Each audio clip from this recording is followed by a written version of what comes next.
할렐루야. 네. 벌써 이제 봄이 성큼 다가와 있습니다. 그러나 이제 이럴 때일수록 또 조심해야 합니다. 아침 저녁으로 기온차가 많을 것입니다. 자, 금년도 우리의 목표는 위에 계신 그리스도가 위에 있습니다.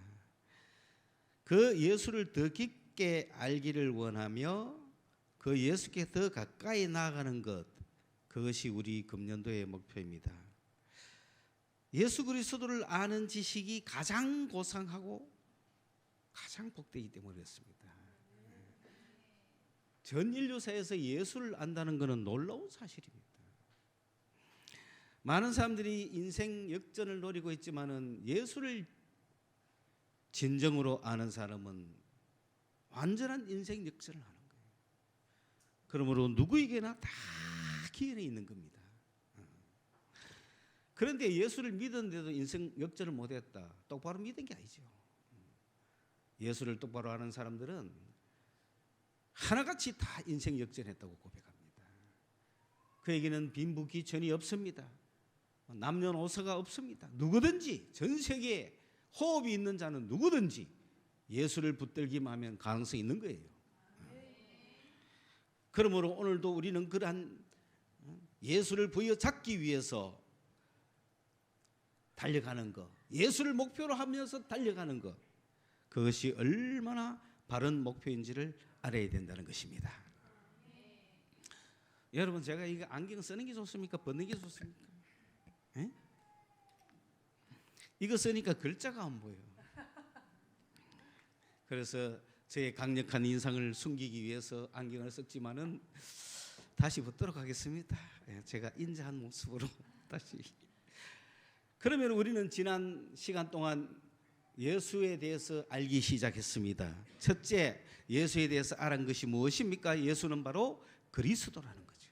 그리스도. 그리고 둘째, 예수는 주님이시라는 겁니다. 오늘 세 번째, 예수에 대해서 알아야 될 것은 예수는 하나님의 아들이라는 거예요.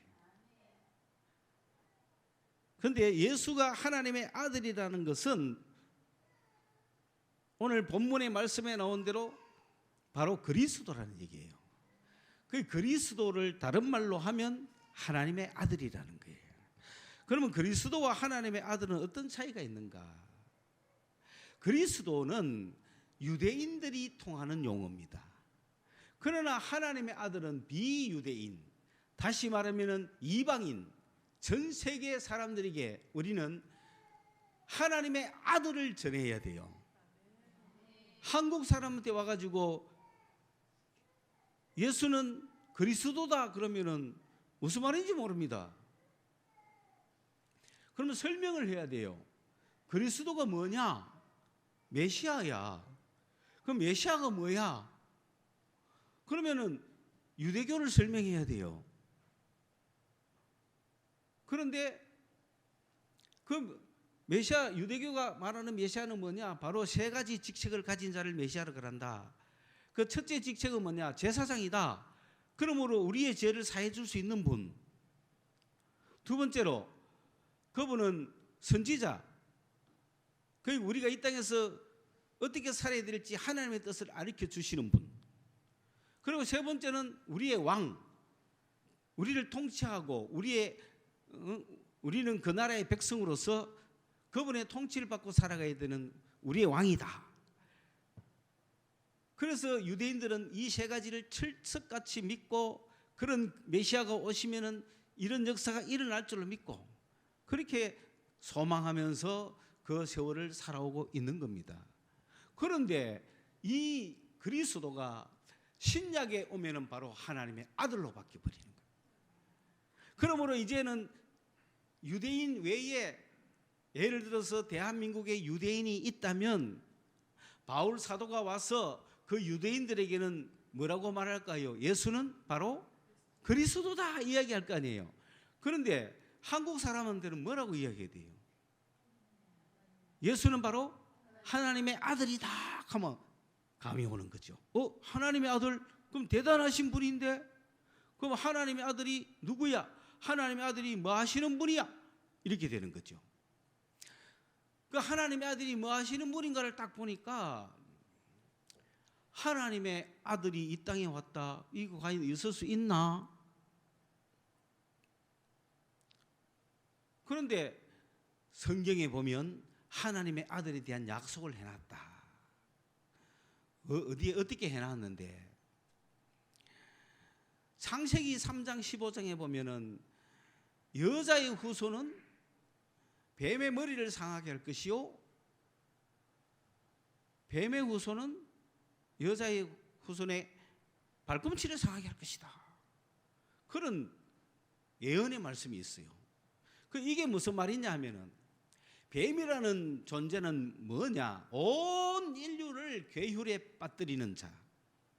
뱀이라는 건 뭐냐? 온 인류를 죄악 가운데 가다 놓는 놈. 뱀이라는 것은 인간을 죽게 하는 놈.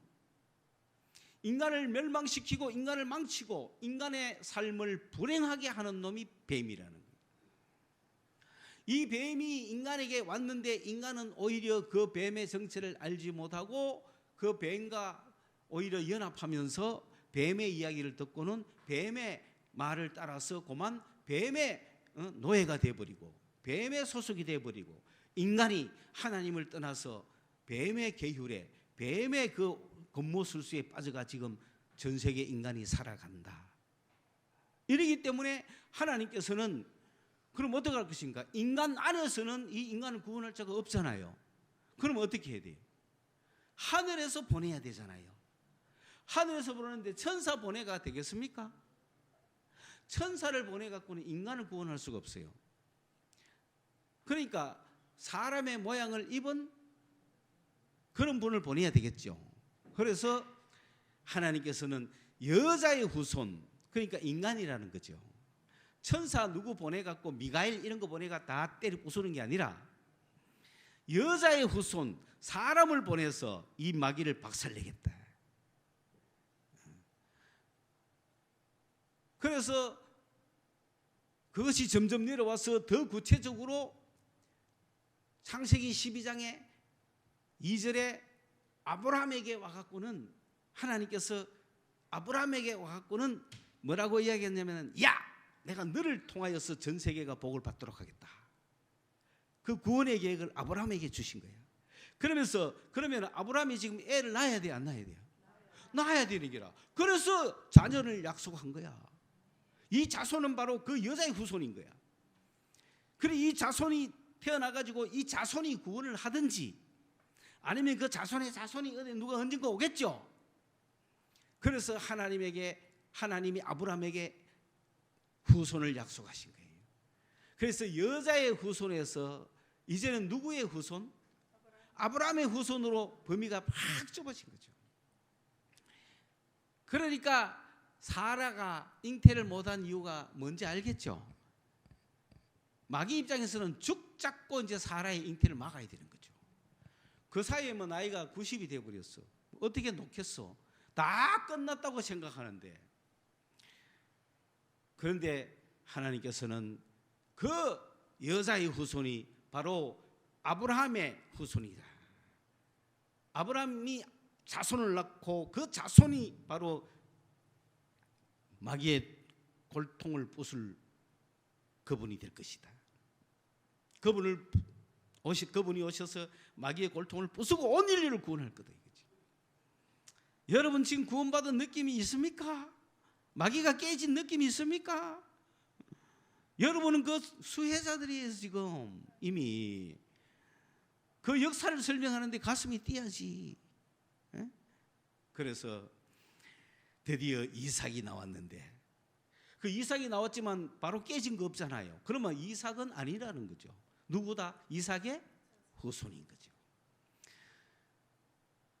그런데 하나님께서는 또 세월이 한참 지난 후에 좀 더 범위를 좁혀서